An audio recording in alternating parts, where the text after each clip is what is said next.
Hi friends, welcome to shorthand hub channel. నేను మీ Hari Naganand, shorthand instructor. మనము ఈరోజు ఈ వీడియోలో 31 చాప్టర్ ఏదైతే ఉందో నోట్ టేకింగ్, ట్రాన్స్క్రిప్షన్ సంబంధించినటువంటి టాపిక్ గురించి డిస్కస్ చేసుకోబోతున్నాము. సో మీలో ఎవరైనా అభ్యర్థులు మొదటగా ఈ వీడియో కనుక చూస్తున్నట్లయితే ప్రీవియస్ లింక్స్ అన్నీ కూడా కింద డిస్క్రిప్షన్లో వరుస క్రమంలో ఇవ్వబడినాయి, గమనించగలరు.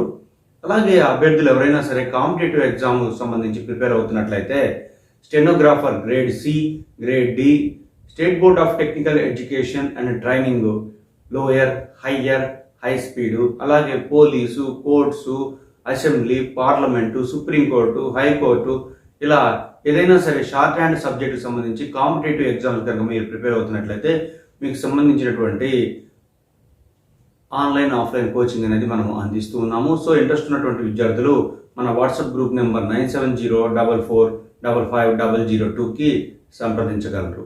సో మనం ఏదైతే వీడియో టాపిక్ అనుకున్నామో ఆ టాపిక్ గురించి డిస్కస్ చేద్దాం రండి. చూడండి, chapter 31 note taking, transcription etcetera. చూడండి స్టూడెంట్స్, మనకి పేజ్ నెంబర్ 153 నుంచి 160 వరకు కూడా 153 నుంచి 160 వరకు కూడా మనకి డిక్టేషన్ తీసుకునేటప్పుడు ఎటువంటి ఇన్స్ట్రక్షన్స్ అనేది ఫాలో అవ్వాల్సి ఉంటుంది. సో పేజ్ అనేది ఎలా తిప్పాలి, అలాగే అవుట్లైన్స్కి ఓవెల్స్ ఎలా ఇంపార్టెన్స్ ఉన్నటువంటి ఓవెల్ సౌండ్ని ఎలా పెట్టుకోవాలి, అలాగే ఇంకా కొన్ని కూడా రూల్స్ అనేది ఇవ్వడం జరిగింది. సో వాటిలో ఉన్నటువంటి సారాంశాన్ని అంతా తీసుకొని మనము ఒక 10 పాయింట్స్ కింద వీటిని డివైడ్ చేయడం జరిగింది. సో నేను వీటి గురించి మీకు బ్రీఫ్ అనేది చేస్తాను. సో ఇంట్రెస్ట్ ఉన్నటువంటి విద్యార్థులు ఈ 153 నుంచి 160 వరకు ఉన్నటువంటి పేజీల్లో ఉన్నటువంటి సారాంశాన్ని పూర్తిగా చదవండి. అలాగే వాటిలో ఉన్నటువంటి సారాంశాన్ని మనము చిన్న నోట్గా తయారు చేయడం జరిగింది. సో దాని గురించి ఎక్స్ప్లెయిన్ అనేది చేస్తాను. ఇందులో కొత్తగా మనం తెలుసుకునేటువంటి ప్రిన్సిపల్స్ అంటూ ఏమీ ఉండవు. జస్ట్ మనము ఇక్కడ నుంచి సిలబస్ అంతా అయిపోయింది కాబట్టి మనము ఇంకా డిక్టేషన్ తీసుకునేటువంటి స్టేజ్కి వచ్చేసాము. సో మనం ఆ డిక్టేషన్ తీసుకునేటువంటి పద్ధతిలో ఎటువంటి సూచనలు పాటించాలి, వాటికి ఏ ఇన్స్ట్రక్షన్స్ పాటించడం వల్ల త్వరగా మనము వీటిలో ఈ కోర్సులో మనము చివరి స్టేజ్కి వెళ్తాము. అనగా లోయర్ కావాల్సిన లోయరు, హయ్యరు, హై స్పీడు, ఇలా ఎవరు ఏ గోల్ అయితే రీచ్ అవ్వాలనుకుంటున్నారో ఆ గోల్ రీచ్ అవ్వడానికి మనకి కొన్ని స్టెప్స్ అనేది ఉపయోగపడతాయి. సో వాటి గురించి డిస్కస్ చేసుకుందామండి. చూడండి, ఫస్ట్ రీడ్ చేస్తాను, తర్వాత బ్రీఫ్గా మీకు ఎక్స్ప్లెయిన్ చేస్తాను. Exercise your selfs in the use of a notebook. 2, practice the reading of unvocalized shorthand. Always write in position. Reading printed shorthand. End of a sentence. Contracted form perfection. Take dictation every day. Practice new words daily. Alage check your transcription and find out spelling mistakes etc. చూడండి, మనము ఏదైతే dictation తీసుకునేటప్పుడు పేజీని మనము పై భాగంలో ఉన్నప్పుడే మనం కింద భాగాన్ని పేజీని చేత్తో పట్టుకొని మనకి రెడీగా పేజీ తిప్పడానికి రెడీగా ఉండాల్సి ఉంటుంది. ఎందుకంటే ఈ పేజీ తిప్పే లోపలే 2-3 వర్డ్స్ అనేది ఎగిరిపోయేటువంటి అవకాశం ఉంది. సో దానికి సంబంధించి మనకి 153 పేజీలో మనకి క్లియర్గా ఇవ్వడం జరిగింది. నోట్ టేకింగ్ అనే హెడ్డింగ్ కింద మనకి పేపర్ ఎలా తిప్పాలి, ఆ రాసేటప్పుడు లీవ్స్కి ఎలా వాటిని హ్యాండిల్ చేయాలనేటువంటి టాపిక్ అనేది ఇవ్వటం జరిగింది. సో మనము ఇది పేజీ అనుకోండి, సపోజ్ పై లైన్లలోనే రాస్తున్నప్పుడే ఎడం చేత్తో నెక్స్ట్ పేజీని మనం పట్టుకొని ఉంచి చివరికి వచ్చినప్పుడు టక్కన్ పేజ్ అనేది టర్న్ చేయాలి. అలా చేసినప్పుడే మనకి అన్ని వర్డ్స్ కూడా మిస్ కాకుండా పడేటువంటి అవకాశం ఉంది. సో ఏదైతే మీరు మీ అంతటి మీరే కొన్ని టెక్నిక్స్ అనేది పాటించాల్సి ఉంటుంది. పేజీ తిప్పడంలోను, నోట్ చేసుకోవడంలోను వీటన్నిటిలో కూడా జాగ్రత్త వహించమని చెప్పి చెప్పడం జరుగుతుంది. అలాగే practice the reading of unvocalized short hand.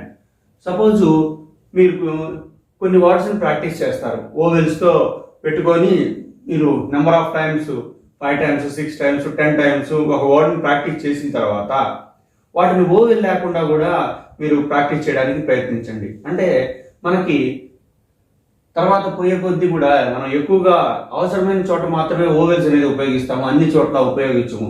అందుకని మీరు ఫస్ట్ ఓవెల్తో ప్రాక్టీస్ చేసి ఉంటారు ఇప్పటి వరకు కూడా. ఓవెల్స్ లేకుండా మనం ఆ వర్డ్ అనేది గుర్తుపట్టేటువంటి స్టేజ్కి మనం వెళ్లాల్సి ఉంటుంది.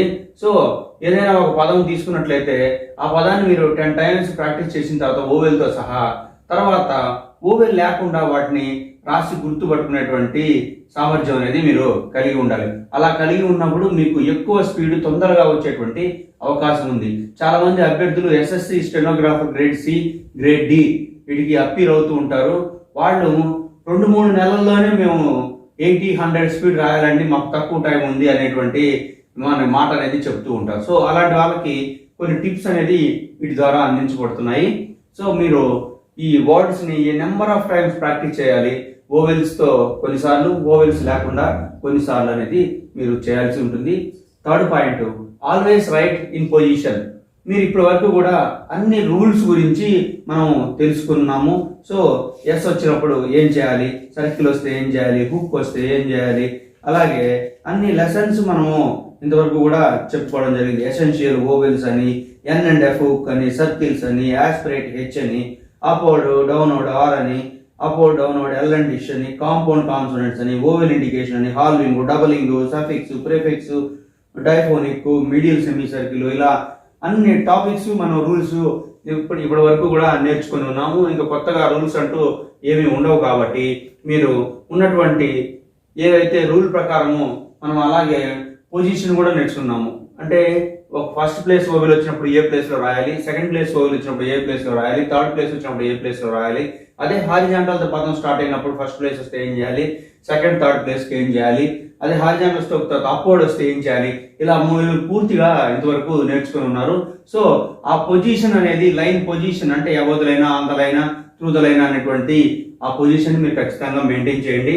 అలాగే రీడింగ్ ప్రింటెడ్ షార్ట్ హ్యాండ్, మీకు బుక్లో ఆల్రెడీ ప్రింటెడ్ షార్ట్ హ్యాండ్ ఉంటుంది. అలాగే కొన్ని మ్యాగజైన్స్ కూడా మనకి ప్రతి నెల కూడా వస్తూ ఉంటాయి. సో వాటిని పర్చేజ్ చేయడం ద్వారా మనము ఈ ప్రింటింగ్ ఏదైతే ఉన్నటువంటి షార్ట్ హ్యాండ్ని మనం దాన్ని ఎక్కువగా చదువుతున్నట్లయితే మనకి రికగ్నిషన్ అనేది బాగా వస్తుంది. తద్వారా కూడా మనం తొందరగా స్ట్రోక్స్ని ఐడెంటిఫై చేసేటువంటి వెసులుబాటు అనేది కలుగుతుంది. తర్వాత మనం నోట్స్ ఏదైతే డిక్టేషన్ తీసుకునేటప్పుడు మనం చాలా జాగ్రత్తగా తీసుకోవాల్సి ఉంటుంది. ఒక సెంటెన్స్ చెప్తున్నప్పుడు మనకి ఆ సెంటెన్స్లో ఎండింగ్ వచ్చినప్పుడు చక్కగా మనం ఫుల్ స్టాప్ పెట్టుకునేటువంటి స్టేజ్లో ఉండాలి. అలా పెట్టుకున్నట్టయితే మనకి సెంటెన్స్ మీనింగ్ అనేది కన్వే అవుతుంది. అప్పుడు మీకు తొందరగా ఎక్కువ తప్పు లేకుండా ఎక్కువ స్పీడ్ అనేది రాసుకునేటువంటి అవకాశం ఉంటుంది. అంటే చెప్పేటప్పుడే మనకి ఇక్కడ పదం ఎండ్ అయిపోయింది, సెంటెన్స్ ఎండ్ అయిపోయింది అనుకున్నప్పుడు చక్కగా ఫుల్ స్టాప్ అనేది పెట్టుకోవాల్సి ఉంటుంది. అలాగే కాంట్రాక్టెడ్ ఫార్మ్స్, మనం ఇంతవరకు కూడా కాంట్రాక్షన్స్, కొన్ని స్పెషల్ కాంట్రాక్షన్స్ కూడా మనం ఇంతవరకు నేర్చుకున్నాం. అంటే స్పెషల్ కాంట్రాక్షన్స్ దాకా పోలేదు కానీ కొన్ని కాంట్రాక్షన్స్ అనేది మనం నేర్చుకున్నాము. అలాగే వాటికి సంబంధించినటువంటి రూల్స్ ఏవైతే ఉన్నాయో, ఆ కాంట్రాక్షన్స్ ఏవైతే ఉన్నాయో వాటి ఖచ్చితంగా కూడా అన్ని గుర్తుపెట్టుకోవాల్సినటువంటి అవసరం ఉంది. తర్వాత స్పెషల్ కాంట్రాక్షన్స్ కూడా ఉంటాయి, వాటి గురించి కూడా చెప్తాను. ఈ gram lakhs, phrases, contractions very very important. మనం ఫస్ట్ నుంచి చెప్తున్నాం వాటిని అబౌట్ 10 lines రాసుకోవాలి. వాటి ఒక ప్యాసేజ్లో 80% ఫ్రేజెస్, గ్రామ్ లాక్స్, ఈ కాంట్రాక్షన్స్ మాత్రమే ఉంటాయి. అందువలన వాటికి చాలా ఇంపార్టెన్స్ ఉంటుంది. ఎవరైతే ఈ మనం ఇందాక చెప్పినట్టు ఈ పొజిషన్ అది మెయింటైన్ చేస్తూ అన్ని రూల్స్ కూడా ఖచ్చితంగా మైండ్లో ఉండి ఈ గ్రామ్ లాక్స్, ఫ్రేజెస్, కాంట్రాక్షన్స్ కరెక్ట్గా రాయగలరు, వాళ్ళు తక్కువ మిస్టేక్స్తో ఎక్కువ ఈ ప్యాసేజ్లో మార్కులు అనేది సంపాదించుకోగలరు. సో అలాగే నెక్స్ట్ పాయింట్ వచ్చి టేక్ డిక్టేషన్ ఎవ్రీడే. ప్రతిరోజు కూడా మినిమం ఒక 5-10 minutes అన్న డిక్టేషన్ తీసుకుంటూ ఉండాలి. మీరు ఈ కోర్సు పాస్ అయిన తర్వాత కూడా మర్చిపోకుండా ప్రతిరోజు కూడా ఒక 5-10 నిమిషాలు ఒక ప్యాసేజ్ తీసుకొని షార్ట్ హ్యాండ్ రాయటం, డిక్టేషన్ ఎవరి దగ్గరైనా తీసుకోవడం, లేకపోతే మనము ఆడియో అనేది అందిస్తూ ఉంటాము. 80, 120, 150, 160, 180 ఇలా ఆ ఆడియోని మనము ప్రతిరోజు కూడా 5 మినిట్స్ తగ్గకుండా మనం ప్రాక్టీస్ చేస్తూ ఉండాలి. అలా చేస్తూ ఉంటేనే మనకి ఇంప్రూవ్మెంట్ అనేది కనిపిస్తుంది. అలాగే ప్రాక్టీస్ న్యూ వర్డ్స్ డైలీ. చూడండి, మీరు ఏదైనా సరే ప్రతిరోజు కూడా మినిమం ఒక 5 మినిట్స్ ఏదైనా ఒక మ్యాగజైన్ అన్నా తీసుకొని ఆ మ్యాగజైన్లో ఉన్నటువంటి చిన్న ప్యాసేజ్ని కనుక మీరు రాయడం కనుక స్టార్ట్ చేసినట్లయితే ఒక్కో ప్యాసేజ్లో ఒక 2-3 పదాలు కనుక మనకు కొత్త వచ్చినప్పుడు వాటిని మనము వాటి మీనింగు అలాగే వాటి స్పెల్లింగు అది ఎలా రాయాలో కూడా మనం వాటిని చూసుకొని మనం కొత్త పదాలు అనేది ప్రతిరోజు కూడా రాస్తూ ఉన్నట్లయితే మనకి ఇంప్రూవ్ అయ్యేటువంటి అవకాశం ఉంది. సో ఎవరైతే అభ్యర్థులు ఉన్నారో ఆ అభ్యర్థులు ఖచ్చితంగా కూడా షార్ట్ హ్యాండ్ డిక్షనరీ చూడండి, మీకు స్క్రీన్ మీద కనిపిస్తుంది. చూడండి, స్క్రీన్ మీద మీకు కనిపిస్తుంది పిట్మ్యాన్స్ షార్ట్ హ్యాండ్ డిక్షనరీ. సో అభ్యర్థులందరూ కూడా ఈ డిక్షనరీని మీరు పర్చేజ్ చేయండి. అమెజాన్ వాటిల్లో అవైలబుల్గా ఉంది. సో చూడండి, పిట్మ్యాన్స్ షార్ట్ హ్యాండ్ డిక్షనరీ అని చెప్పేసి ఈ డిక్షనరీ మీకు అమెజాన్ వాటిలో అందుబాటులో ఉంటుంది. ప్రతి అభ్యర్థి కూడా ఈ డిక్షనరీని పర్చేజ్ చేయండి. వీటిలో మీకు అన్ని స్ట్రోక్స్ సంబంధించినటువంటి ఈ స్పెల్లింగ్స్ అలాగే స్ట్రోక్ ఎలా రాయాలనేది కూడా రూల్స్తో సహా ఖచ్చితంగా ఇక్కడ రాసి ఉంటుంది. సో చాలా 10,000 పదాలు 20,000 పదాల పైన వీటికి సంబంధించినటువంటి స్ట్రోక్స్ అనేవి కొత్త వాటికి అన్నిటికి కూడా మనకి ఇక్కడ అవకాశం దొరుకుతుంది కొత్త వర్డ్స్ వచ్చినప్పుడు చూసుకోవడానికి. సో ఈ డిక్షనరీని అందరూ పర్చేజ్ చేయండి.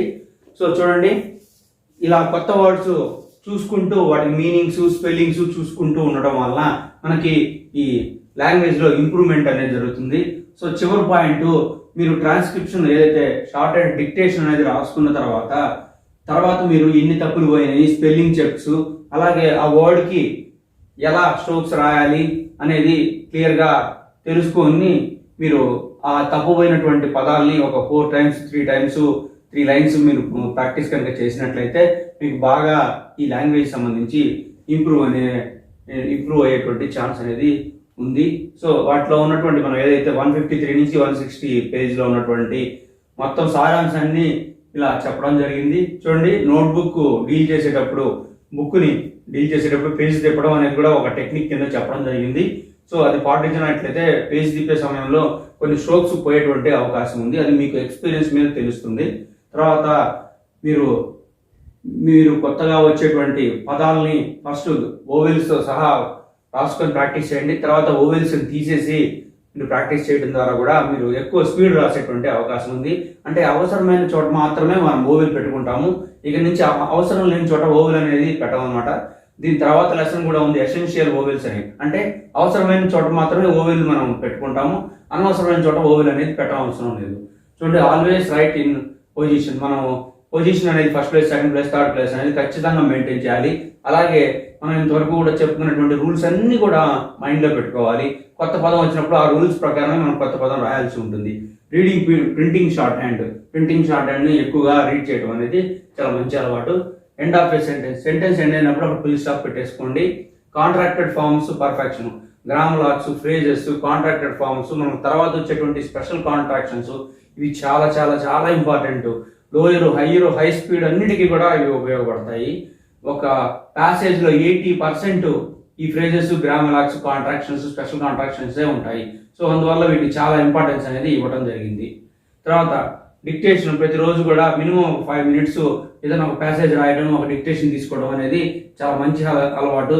తద్వారా మీరు చాలా ఇంప్రూవ్మెంట్ అనేది మీ లాంగ్వేజ్లో చూస్తారు.